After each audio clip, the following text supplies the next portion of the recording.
welcome to the Club Life podcast. I'm Darren Flynn, the Chief Corporate Affairs Officer at Clubs New South Wales. And in today's episode, we're going to take you to the far west of New South Wales. It's actually so far west, it operates on South Australian time. Broken Hill is one of Australia's most famous outback towns, located just 30 minutes east of the South Australian border. Understandably, the remote town is very reliant on its registered clubs, along with the community organisations they support, including the PCYC. In fact, in the last year, New South Wales clubs have contributed over $500,000 to local PCYCs right across the state. And on today's episode, we're joined by Linden Cox, the manager of Broken Hill PCYC. Linden, welcome to the Club Life podcast. Thank you. Thanks for having me. Now, for listeners who haven't had the pleasure of going to Broken Hill in the past, it's a unique place. Tell us, as a local, why is it so special? Well, apart from being so isolated, it's just a special where the community just know each other and sort of look after each other. It's a very friendly place, and no matter where you go, you know someone and they look after you. Other than a couple of years away in Adelaide, you've lived in Broken Hill all of your life, which I'm reliably informed makes you an A-grade. And this is a totally foreign concept to myself, and I suppose anyone who doesn't come from Broken Hill. Can you explain the social hierarchy that exists in the town? Yeah, so the way it works is if you're sort of born in Broken Hill, when you've lived there your whole life, you're an A-grader. B-grader is when you've moved away and you've come back and then you continue to stay. But then you got the sort of, it drizzles down from there, whether you've moved from away to Broken Hill and continue to stay. So just as you can picture, it goes A, B, C and onwards. So I don't know how you can get to a Z. And what about the fly-in, fly-out workers? Where do they fit in the hierarchy? Well, that's another story altogether, because, you know, you could be living in Adelaide, for an example, and you fly into Broken Hill to work and fly out. I don't think you fit in anywhere. It's just more of a you're in and out for work. Is there a source of frustration around town about the fly-in, fly-out situation? I suppose it makes it a little bit harder for hospitality venues, for example, and for retail businesses to turn a dollar when a large portion of the community is only resident for part of the month? Yes and a no. You got to have these fly-in, fly-outs to do the jobs that they do, because the skill set's there. I think it helps out in other places like accommodation and so on, whether it's Airbnb. So it does, in one way it suffers, in other ways it sort of thrives. All right, let's talk about your work. You've spent much of your life working with the youth of Broken Hill. Very rewarding, I'm sure, but potentially also some confronting issues along the way. Tell us about that experience. Yeah, definitely. Well, for starters, I've been working with youth for a very long time, probably over the 15 years. Started very young, but yeah, the confronting stuff that I've dealt with is loads, but one of the main ones that we've spoken about previously is that I had a family that I was sort of involved with where the father was incarcerated. With him being incarcerated, left 4 kids behind that didn't have an adult. Their mother passed away when they were very young, so it was very much like dad was the main person that looks after the family. When he was incarcerated, I started working with his family a bit more, I guess, and the more I worked with his family, the more alarming it was, where there was no electricity in the house, there's no water, no running water, no refrigerator, no food, holes in walls, windows, there was none. So it was kind of very much and like we live in a luxury where we have blankets and stuff, they were just huddled up with each other type thing. So it was one of those experiences I'll never forget, walking in this house and was like, okay, where do I start?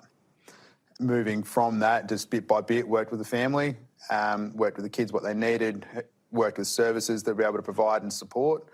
And ultimately, the end result of that is that we ended up getting bedding, house fixed up, renovations done, running water, showers, food regularly, and working with the schools to be able to support them as, you know, get into school and have lunches and stuff like that too, food every day. So, yeah, it was a very confronting story, but very, very much like the 12 months that I was doing that or involved in that, loved every part of it, because I just wanted to take these kids home and live with me. You know, it was just one of these things that I couldn't see myself not doing that. I mean, that's a harrowing account for a young group of siblings to have to live in those sorts of conditions. I mean, a lot of people listening to this would say, isn't there a role for government here? Would government step in and place those people with a family locally, or are there challenges in the Broken Hill area trying to find someone where we can send these young kids to live? A bit of both from that. They did have a couple of services that could have rehomed them, but in that as well, I guess that the dilemma that not so much a dilemma, but the problem we had was we wanted to keep the 4 kids together. And the only way to get these 4 kids into housing or to be looked after is by splitting them all up. So in one side, yeah, that would have been fine. How long is dad incarcerated for? How long they're not going to see the siblings that they've known forever? Or do we, the work that I was doing kind of allowed that focus to go, hey, he's doing enough supporting this family. Let's keep working with this. And yeah, it just become like a 12-month process of just being there every day. There was like parts of my role where I was on a weekend, I'd pick them up and do health checks, take them to the hospital, get health checks done because I pre-booked it. So that way they're not waiting at the hospital for 2 or 3 hours. By then, if they were waiting any longer than a half hour, they're done. They want to go home or, So it was kind of like pre-booking everything to make sure that they were in and out. It was one of those things that, just needed to be done, and I'm sure anyone else put in that position, it would show the same type of humanity, I guess, that care factor that want to help if they were ever put in that position. A lot of us go to work every day and we've got a job to do, but at the end of the day, we can go home and switch off and relax. That would be almost impossible for you to do when you've got people relying on you just to get by. You must feel a very strong sense of responsibility. How do you deal with that? Yeah, well, for one, I guess the thing in the room is men's health in general. If you look at that statistically across Australia and elsewhere, men don't like to talk all that much. We like to just wear it, move on, shut down and do other things, whether it's, boxing in the afternoon to shut off that voice in your head or drinking or whatever it turns into. But the luxury I had is, like, I'm not all that well in doing it, but I end up just voicing stuff to my partner, and it was ongoing support from her that allowed me to know that what I'm doing matters and I've got to keep at it, keep persevering through it, regardless of the stuff that I was dealing with. And I've got a young family myself, so I can only, I guess one of those things is be the change that you want to be. And I wanted to make sure that no stone was unturned. So when my daughter and my son sort of, if they were ever in the position, someone would be looking after them. Not saying that will happen, but, what would they look at? Would they in future when they see it? So their dad stepped up and helped this family out. That's amazing compared to dad turned away. So, yeah. It's amazing work, and I'm sure on behalf of everyone listening, we'd say a very big thank you to you and everyone at PCYC for what you do. Looking at your career background, you worked previously at the Clontarf Foundation. Everyone in the club industry would be well aware of the great work that Clontarf does. You also work for Mission Australia and obviously now for the PCYC. What is it about working with young people in the community that appeals to you so much? Oh, I guess the enjoyment from those kids, from the young ones, the smiles on their faces every time you go do something, whether it's in Menindee, you're doing you're working in collaboration with AFL, to running a youth gala day out there, and they're just running around kicking the football with a smile on their face. Wilcannia the same. You're going down there and just giving them different options as well, rather than just a typical NRL, because quite funny. You go to Wilcannia, it is league. Go to Menindee, it's league/AFL. So it's kind of one of those things, and kids love it, and they'll kick a football all day. But they're also throwing out there, we can do gymnastics or we can do golf, just other experiences that they've never had been given before, and just seeing their face just light up. Oh, this is cool, this is that, and then you build a relationship and a rapport that they want you back every week. We're going to talk a bit more about that in a moment, but we mentioned earlier that you did move away from Broken Hill for a couple of years to Adelaide. This was part of a lifelong dream to play professional AFL. Tell us a bit about that.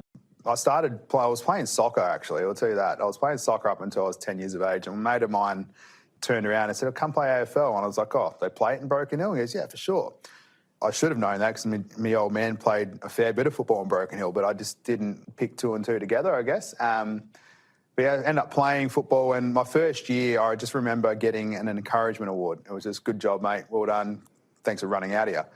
And I said, "I want to do better," because my best mate that got me into football got best and fairest. And I was like, I can definitely beat that. So after that, it was a challenge to get better at it, hone my skills, I guess. And when I was 13, I actually signed up with the Glenelg Football Club in South Australia in SANFL. And around that time, I was playing for New South Wales stateside, so I got picked in selection. So it was kind of like up and coming from there. Skip all those years of playing a fair bit of football. Moving to Adelaide was on the cards. So I signed up until I was 19 for the Glenelg Tigers. And playing in SANFL in South Australia was just a highlight. It was a breeze. Loved it. Loved the competition. Loved the strength, weaknesses, everything. Like everything that come there was just very enjoyable. But I guess in the long run of things, every dream can also get put on a bit of a halt when you come to realise that, there might be one of you compared to, 20,000 other people competing for the same spot.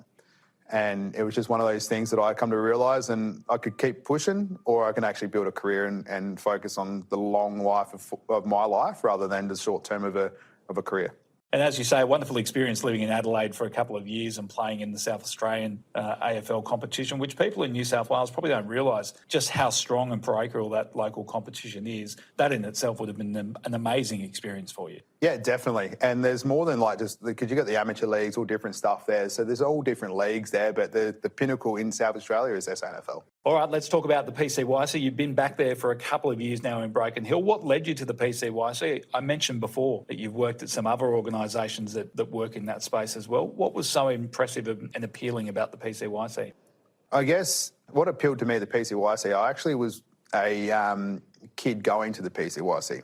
So I was one of those kids that would walk in, you sign up. Back then it was $5 for a membership. You get to give it a bit of paper, and you go in there, you sign in, and then you literally just play basketball or hang out with your friends. You play the 64, you do 8-ball, table tennis, all bits and pieces, but the thing is you're just hanging out with your friends.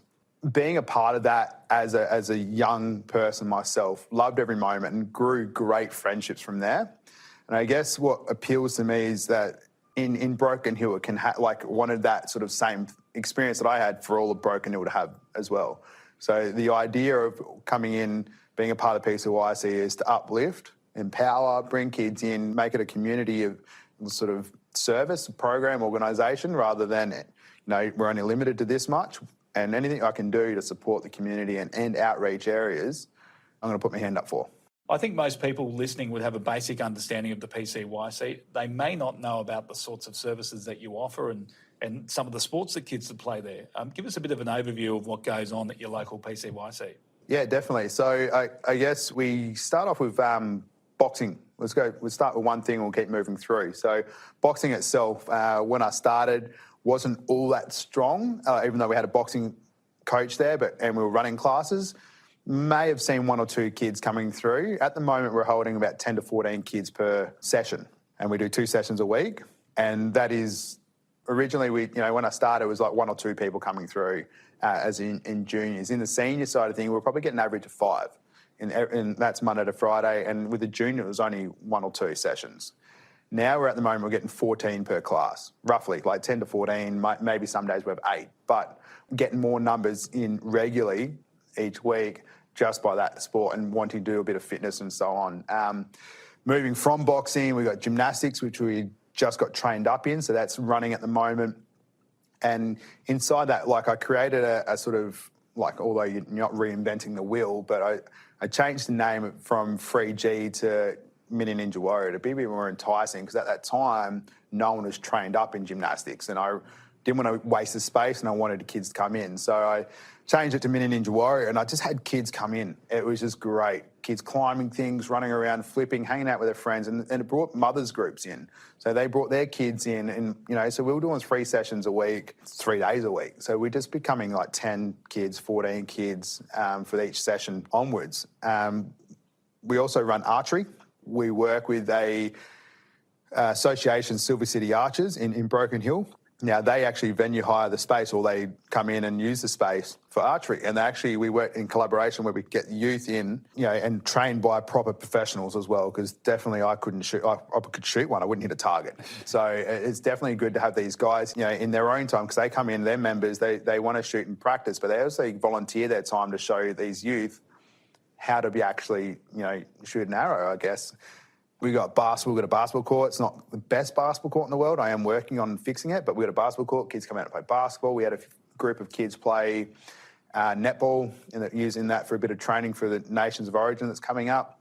We have an after-school care. We get about 30 kids in that regularly, which is thriving, and we've got a great crew and a good coordinator running that in conjunction with myself. Lots of opportunities there for young people. That's amazing. I imagine the gender split would be closer to parity these days than it was in the past, given the focus on things like gymnastics and netball. Yeah, definitely. And even with boxing, we're getting 3 or 4 girls doing boxing. So the split is pretty much 50-50, maybe 60-40, something like that. But it's good to see. You mentioned Nations of Origin there. We're going to come back to that in just a little while because that's a huge event on the PCYC calendar every year. Tell us first, what's a day in the life look like for you? Every day when you go to work, you've mentioned some of the after-school activities, but what's your average day look like? You want the quiet ones? Or well, a quiet one would be meetings and a lot of admin, just a, I guess, forward plan each week would be a quiet day. But even those quiet days involve boxing in the afternoon, running activities, picking up a lot of food donations for our Fit for Life programs that we run. The busier days are, what that looks like is running gymnastics or mini ninja warrior in the mornings, and then also hitting meetings up, and then moving on from that to another session where we've just got involved with a lot of schools at the moment, where I'm getting 70 kids from one school one day, and then I'm getting 25 from each class from another. So we're probably seeing 150 kids just from the high schools this term. This is the first term they've been there. So it's getting quite busy in that space and allowing them to use the facility in its entirety, like with all the sports that we run, and let them have a free run around in their school sports. So I guess, yeah, if you throw in admin, you throw in your meetings, and then you throw in your book work that you have to do with, to square it off at the end of the day, but also running staff, it's quite busy. But in saying that, I couldn't do my job without my staff, and my staff keep me on track. And the beauty of what they do is that it gives them enough creativity to run things on their own too and learn from that. So that's the best part about being in PCYC. It's not just as black and white as it is. You learn, and you fail, you get back up and try something new, and you keep going. You mentioned Fit for Life there. For those who aren't familiar with that program, can you tell us a little bit more about that? Yeah, definitely. It's a police-run program, but at the moment we don't have any police in our club to be able to run these programs. We haven't had the position filled for over a year. At this point in time, since I've started, I've been running this Fit for Life program. And what it involves is that we're picking up kids. It started off just Wednesdays. We're picking up kids every Wednesday in the morning via a bus that we have, and picking them up in the morning anywhere between 6 and 7 o'clock, bringing them to the club and doing an actual activity or an exercise. Could be basketball, could be boxing, could be whatever it might look like. Then they're having breakfast with us and then dropping them to school. So it's another form of an engagement with the club than alternately going to school and dropping them to school to be more involved in school. We have a lot of help with the Rotary Club. They come in and they cook breakfast every Wednesday morning without fail. They're always there, and I couldn't do it without them. So it's thriving in that space. And what grew from Broken Hill went into Menindee and Wilcannia. So the idea was that if I can do it in Broken Hill, why can't I do it in Wilcannia? Why can't I do it in Menindee? Now, Wilcannia is every Tuesday. We used to leave at 4 o'clock in the morning to get down by 7 to run a session with about 14 to 15 kids, and then feed them and then drop them to school and then hike 2.5 hours back. What's happening now in Wilcannia is that we are leaving at 9 or 8 o'clock to get there by 11, going into the school, because I built a great relationship with the school and then community. And we go into the school, we run school sports, we be in conjunction with the school, help out and disengage kids, whatever it might look like, from 11 o'clock till 3. And then from 3:15 to 4:15, we actually run our Fit for Life sessions in the afternoon instead of in the morning. So that way we're getting more of the community, more engagement with the kids through the whole day, rather than just the hour in the morning that we're trying to visit and trying to, sort of attempt to have that engagement with the kids. And we're trying to do the same thing in Menindee, trying to mirror it the same. So that's going to be taking off in term 3. Well, it's a fantastic program, and unsurprisingly, a lot of registered clubs across New South Wales are involved as supporters of the Fit for Life program. Now, some people might assume that your typical PCYC child would be someone who's vulnerable or at risk. That's not necessarily the case, is it? No, it's definitely not. You could be perfectly fine at a good home, no issues at all, and you can still be a part of PCYC. So it's not just selected to something, it's for all. And I suppose it brings kids from a wide variety of areas and backgrounds together under the one roof. Yeah, definitely, because it's not just sport orientation either. Like, I'm trying to build the club for community involvement itself. So we've got the likes of the Broken Hill Games Club, which is a group that play trading card games or board games, or it's a different community altogether in that space. So we're trying to get juniors in to not just be focused on PCYC is just a club that runs sports only. We're trying to look at it so you come in as a safe space, you can socialise with your friends.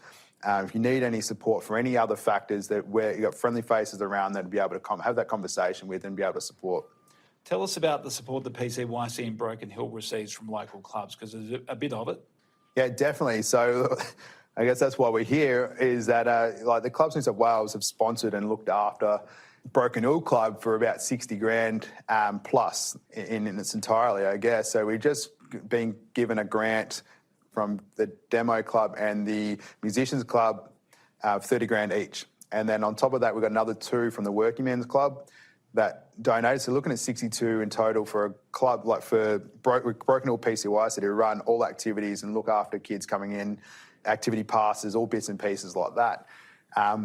Inside that as well, you're looking at Musicians Club. They also looked after us in accommodation, not only just in Hawkesbury where we're going, for Nations, should I say. They're also looked after us going to Lake Barrendong on a stopover in accommodation. So you're looking at another 25,000 just there in that space. So, you know, it's one of those things that just get completely speechless on just the generosity and the support that we've received, not only just as a club, but if anyone else goes out to Club New South Wales and, you know, builds that relationship up, it's very important. And I believe Mounties also contributed?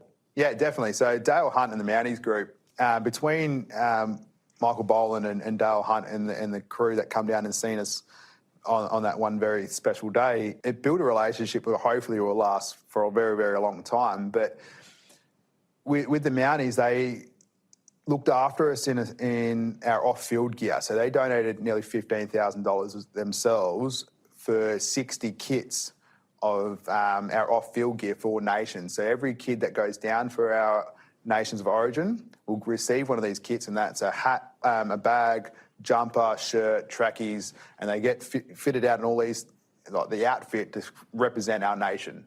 Which is fantastic. So for those who aren't across Nations of Origin, can you give us a quick rundown of what it is? Because it's pretty much the biggest event on the PCYC calendar. Yeah, definitely. My first one was last year, and I didn't know what to expect and what I was getting into. It was one of these weeks where I was tired by the end of it. It was, 2 o'clock in the morning, going to bed and waking up at 5 in the morning to make sure there's breakfast involved. Countless sandwiches, all bits and pieces to make sure the kids were fed through the whole week. So it was a very big week, but the actual Nations of Origin itself is a carnival, not just for sports, but it's also education and reconciliation and so on. So it's one of these things that we get together from all nations across New South Wales, all from PCYC clubs, to come together, compete for the week, but not just compete, but build big relationships or strong relationships with other peers like-minded or, same sport orientation and whatever it might look like. Now, Linden, you're from the Broken Hill PCYC, but there are PCYCs right across New South Wales, and no matter where they are, invariably they'll have a strong link with their local registered club. In fact, registered clubs donate more than $500,000 out of the club grant scheme to the various PCYCs each and every year. What does that level of support mean for the PCYC? The level is unfathomable. Like any donation, anyone can do to look after or support their local PCYC in any way, shape or form is unmeasurable. We can't do anything we want to do or we perceived or we want to be proactive in our community without having support like yourselves, or Clubs New South Wales or the Mounties, that be able to sit there and go, hey, look, we want to help you help them. I think Dale brought it up, Dale Hunt perfectly brought it up, was what's your barrier? What's your dream? And I threw back to him and said, well, my dream is to run this place at a zero cost for all kids to come in. I want them to feel safe, empowered, and I want them to grow and actually be like, I want to support my community again. And without them supporting that barrier that we have with funding, we can't run that because it just becomes a big wall where we can't overcome, I guess, if you want to put it that way.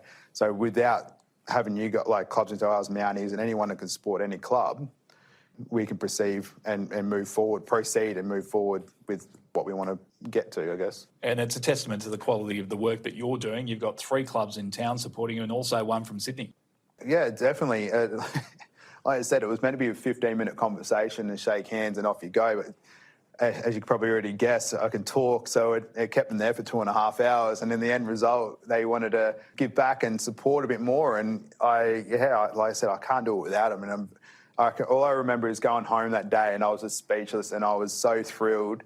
My team, everyone involved, was just like, wow, like how did this come about. And I guess it's just the effort that we put in, and the end result is be able to get that extra support to actually keep putting back in every time we go to work. Well, this next question is probably a little bit silly given how much work you've actually got to do for the PCYC, but what do you like doing away from work? What do you do to enjoy yourself in your personal time? I guess the beauty of work as well is that what I'm passionate about, I can bring into work. So for an example, I love playing golf. What I've done is I brought my own golf simulator into work to be able to play and teach kids golf. So I've actually signed up as a golf instructor and things like that. So I'm not any good at golf, but I've done these things that I can teach golf with any kid that wants to be a part of it and wants to learn more. So I guess outside of work, I play bocce. So that's another thing that I want to work out, is just set up something like lawn bowls and bocce at the front or at the back of the PCYC, where kids can actually come in and participate and actually learn a sport that's not necessarily physical, that they can actually play. It could be darts, could be anything like that. They might have a skill set or a knowledge, but they've never tried before, and they might have a participation in that and learn a bit about it. So I guess what I enjoy is what I want to bring into work, so other kids might enjoy themselves. So yeah, golf, bocce is a big thing sport-wise, but hanging out with my family is probably the biggest thing. Being with my son, watching him learn really quickly. He had a pretty much, as a family, when I first started at PCYC, and PCYC looked after me very well, traumatic birth when I started. So it was 30-hour labour, a few issues there. Ended up being in Adelaide and in the NICU and a whole heap of stuff. He wasn't breathing for a while. So that was pretty traumatic, but watching him learn and grow and become the little man he is, it's amazing. So when I come home, that's where I'm at. That's my space that I need to be at. My daughter, she's 13, starting high school, so knowing about her day, how she's going, what she's learning, what type of lady she's becoming, it's just one of those things that help me switch off, I guess, and be present in the moment. All right, well, we're almost out of time, but I can't let you go without talking about the new relationship between Clubs New South Wales on behalf of the club industry and the PCYC, a new 3-year partnership to support nations of origin, and also signing a memorandum of understanding to try and grow what's already a very strong relationship between our industry and yours. How significant is that partnership in your mind? It's beyond, I guess. It's one of those things that you kind of don't know what to say. It's, you turn around and someone pinch me. Again, I've already mentioned it a few times, without you guys, without Clubs New South Wales doing what they can do, we can't run our job. We can't do the best we can. We could fight for it, we can scramble for it, but making it easier from what you guys can do, making our jobs easier, which makes the kids' lives better, is the end goal. And having this long relationship built, it's literally, I can't wait to see it grow even more. Well, it's been an absolute pleasure hearing about the great work you're doing, Linden. Keep it up. You're doing a terrific job, and thanks very much for your time here on the Club Life podcast. No, thank you for having me. Thank you. Linden Cox there, the club manager of the PCYC at Broken Hill. And that's all we have time for in today's episode of the Club Life podcast. Thanks for your company. If you're a new listener, don't forget you can listen to our back catalogue of interviews. Catch up on clublife.com.au, Apple, Spotify, or wherever you're consuming this podcast. Search Club Life Podcast to find us, and make sure you subscribe so you never miss a new episode. If you have a suggestion on who might make an interesting guest, get in touch with the team by emailing clublife@clubsnsw.com.au. Thanks for listening, and bye for now.